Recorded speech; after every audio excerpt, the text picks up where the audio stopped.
right now on SAU Weekly for the kids. How much SAU Dance Marathon raised at their annual big event, and how it's a full circle moment for one committee member. This was something that I was going to make a priority. And walking for a cause. It's just to kind of help raise awareness and build a community and show that people are not alone. Why this group of bees laced up their tennis shoes for a special walk. And in sports, 5 in a row. Men's lacrosse rides a 5-game winning streak and starting strong. SAU track and field venture across the river for their first full squad meet of the outdoor season. Your latest news and sports from St. Ambrose University starts right now.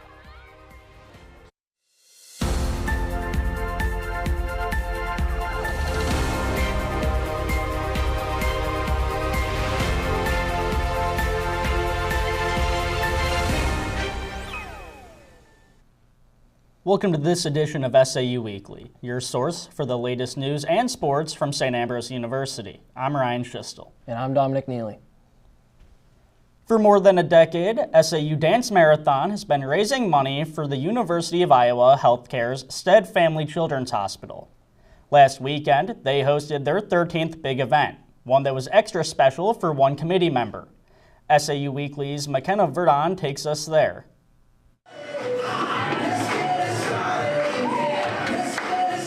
Last Saturday, people came together for Dance Marathon's 13th big event in the Rogalski Center. Students, volunteers, and many miracle families joined in celebration and for one final fundraiser of the year. For one SU student, they have experienced Dance Marathon from both sides. Carson Delaska was a part of Dance Marathon as a kid and is now a volunteer. This was something that I was going to make a priority, and I knew that I needed to do this no matter, the circumstance. I was going to be a part of Dance Marathon no matter what. Delaska's unique perspective helps make an impact in these kids' lives. As a kid, I got to see, what works, what doesn't work, how interactions help these kids. So, just giving back in the ways that I found help. No matter the background, many students joined in the fight against pediatric illness. It's something that I want to keep giving back to, a fight that I want to keep fighting. It's a really great cause. Dance Marathon members were on their feet for 13.1 hours as they performed their morale dance.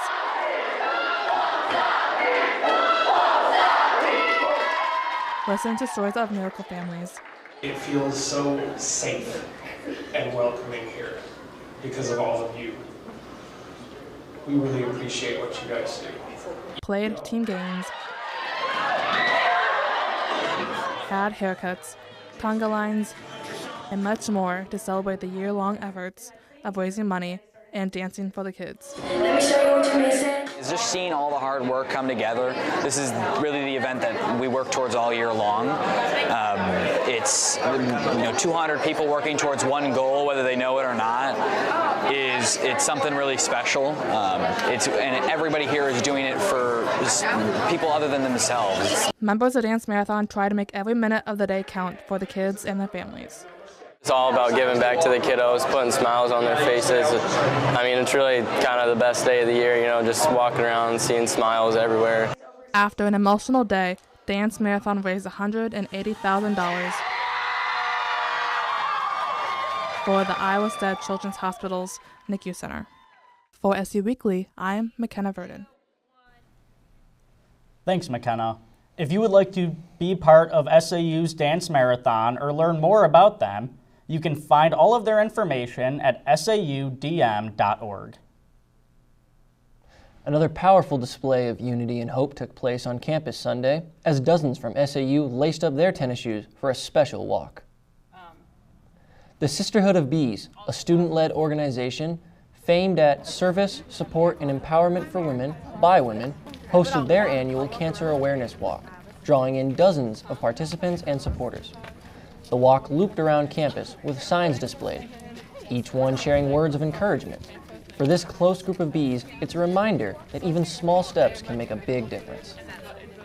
But it's just to kind of help raise awareness and build a community and show that people are not alone. This is our first year of having a speaker that either has, my mom, she has cancer, so she got to speak at the event today. For more information about the Sisterhood of Bees, check them out on their Instagram.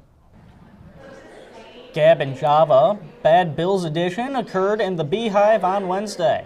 It was a collaboration between employee affinity groups Parade and Adapt alongside student club Prism. It was an afternoon of civil rights education and advocacy, featuring legislative Mad Libs, free Beehive beverages, and button making for all who attended. Junior Esther Wint says she hopes the event will get people to be more willing to share space with others. It's a way to sort of just grow community, talk, get some time to just be in a community of people who are accepting and loving. Usually coffee or some sort of caffeinated beverages are always available. The Sarah Eagleberry always brings cookies to eat and enjoy, and just being able to sit down, talk, understand, and just spend time with people more so than I think a lot of people usually do. Organizations involved encourage students to take action and stay informed as state and federal legislation moves forward. Nearly 200 Beatles fans came together Monday night for a screening of A Hard Day's Night. The fun began at 6 o'clock with vendors from Co-op Records and Ragged Records selling different albums, knickknacks, and apparel. KALA Radio provided music and gave away their apparel as well. There was also a cash bar, free popcorn, and stingers provided. The movie itself began at 7 inside the Allard Auditorium. The off-campus entities, such as the record stores, they work with a lot of people from the public, especially a music-centered public or people into arts and arts entertainment. So we brought those people into our building, which was fantastic. The student groups were there, the students were there. That's so good to see them active and also interested in something like this.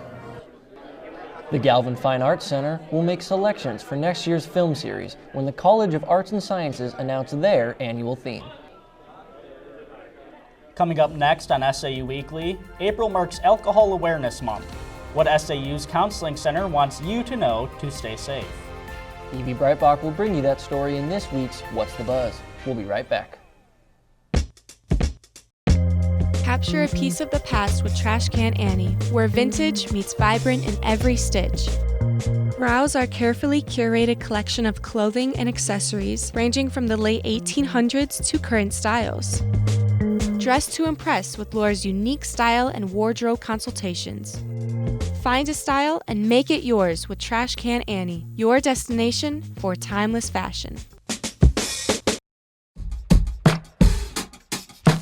Visit Ragged Records, one of the largest record stores in the Midwest. Browse more than 30,000 new and used records, from timeless classics to new releases, and rare finds in every aisle. New to collecting vinyl? Check out our large selection of stereo equipment to spruce up your listening experience. Find your groove at Ragged Records, located along Motor Row in Davenport, and in Rock Island next to Roz Talks. In 1987, the National Council on Drug and Alcohol Dependence named April as Alcohol Awareness Month. In this week's What's the Buzz, SAU Weekly's Evie Breitbach dives into the importance of alcohol awareness for college students.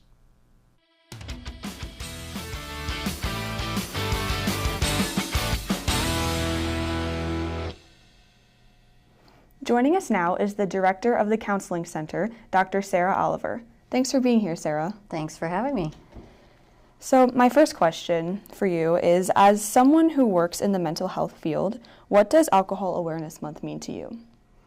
Well, as far as alcohol awareness goes, I mean, we're on a college campus, right? I don't think we're under any delusion that people are drinking alcohol, but for us in the Counseling Center, it's a good time for us to educate the community about alcohol and its impacts on people, and use it as a time to just provide resources and education to students and faculty and staff as well. Now, since we are on a college campus, how can college students practice safe alcohol consumption? Well, it's a great question, right? But I think the main thing has to do with self-awareness, right? That understanding how much alcohol is in a drink based on what kind of alcohol a student is drinking. If it's beer, wine, or hard liquor, it may have different impacts based on your size, whether you've eaten, those sorts of things. Also, understanding what kind of relationship you have with alcohol. Is alcohol something that you use as a way to cope, stress relief, right? That alcohol tends to not be a problem until it's a problem. And so really just the idea of self-awareness and how it impacts students is what we're looking to teach folks. There's a lot of information out there about alcohol, and some of it might not be true. So what are some common misbeliefs when it comes to alcohol consumption? Well, it's interesting that you asked that, right? There's an annual survey put out by the ACHA, which is the American College Health Association. And in some of the data that we've looked at most recently, I think one of the myths out there is that all college students drink. And what we're coming to understand is that a third of college students are reporting they don't drink at all. I think there's also a common misconception that college students go out with the intent of getting drunk, and that a lot of times college students go out, have 1 or 2 drinks, and sometimes that's as much as 60 or 70%, and then they go home, right? So I think that there's this myth that part of college life is this idea about binge drinking, and that's not actually what's happening. For any students who might be struggling with alcohol-related problems, what are some of the resources available to students when it comes to alcohol, whether that be through the counseling center or elsewhere?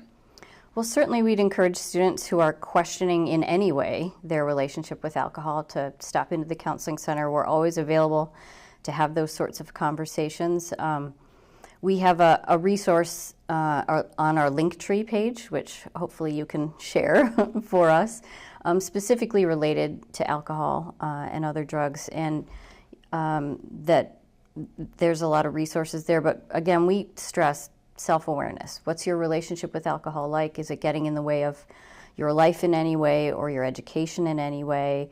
And that there's a lot of community resources for students to access. One-on-one with us, there's a lot of agencies in the community also that provide support for alcohol.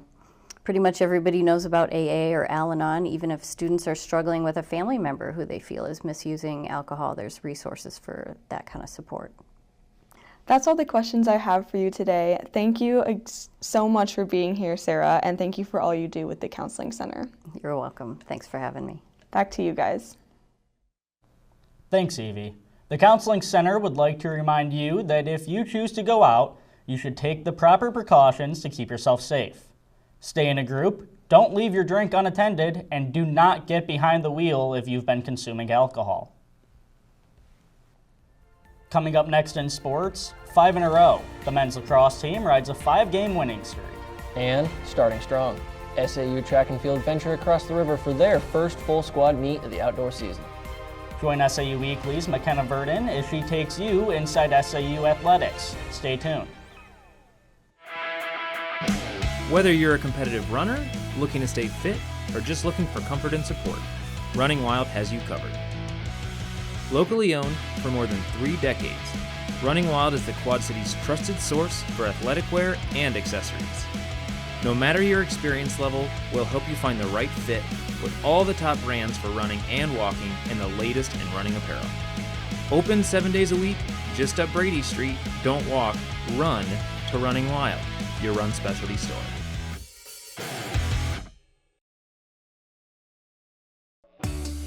Tune in to KALA and hear something different. Programming that celebrates the diversity of our listeners. We're advocates for the arts, showcasing your favorite music from around the world. We're storytellers, producing award-winning news and educational podcasts. We're dedicated sports fans, bringing you the latest Fighting Bee action from St. Ambrose University. We're a learning lab, mentoring the next generation of broadcasters and content creators. A part of your community for 5 decades. We're KALA Radio, 88.5 FM and 106.1 FM. Turn it on and turn it up.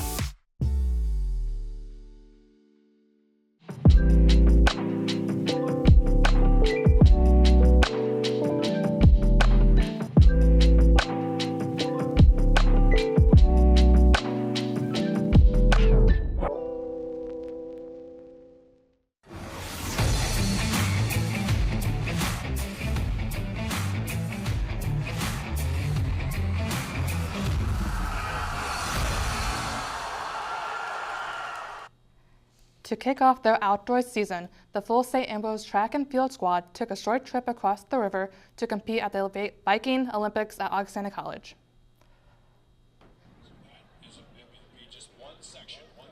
The day started strong with the Bees winning multiple heats in the 100-meter dash, including sophomore Jaquan Lewis, who took second with a time of 11.14. On the women's side, sophomore Sarah Jordan would nab some points, running a 12.73 and taking third place. The boys also showed out in the 400-meter dash, as Charles Huseman, Javon Bruce, and Jackson Bedecki took third, fifth, and seventh places respectively, giving them times to build off of as the season progresses. The Bees also had multiple top-place finishes in their field events, including pole vaulters Riley Warden and Kate Cirillo, who would take fourth and fifth place, plus Joshua Modet, who would go on to take first place overall on the men's side with an impressive jump of 4.40 meters. Overall, the men's team placed second while the women took fourth. The Bees continue onward, competing this weekend at the Mustang Distance Carnival in Cedar Rapids. After struggling early in the season, SAU men's lacrosse is now playing their best in conference play, winners of 4 straight. The Bees hope to make it 5 in a row in their matchup against Missouri Valley. Ambrose is fired up. Aiden Farrell connects with Eli Hahn to score the first point of the night, just 30 seconds into the game. It's 1-0 Bees. A couple minutes later, Lockton Hodge dodges 3 Missouri Valley defenders to secure an unassisted goal. It's 2-0 Bees, still in the first. Skip ahead to the second half, Ethan Neidegger lobs the ball to Anthony Lyons, who comes off the bench and immediately scores. The Bees lead 10-1. SAU Bees cruise to an easy win, 19-1. They now sit 6-1 in conference play.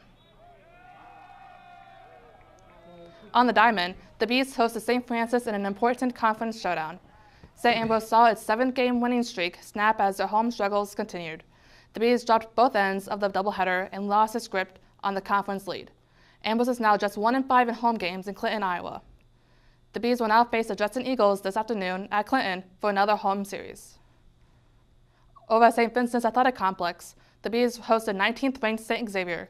The Bees' bats were silent most of the day against the 19th-ranked St. Xavier Cougars. In Game 1, Ambrose would score a couple late runs, but fell short, 5-2.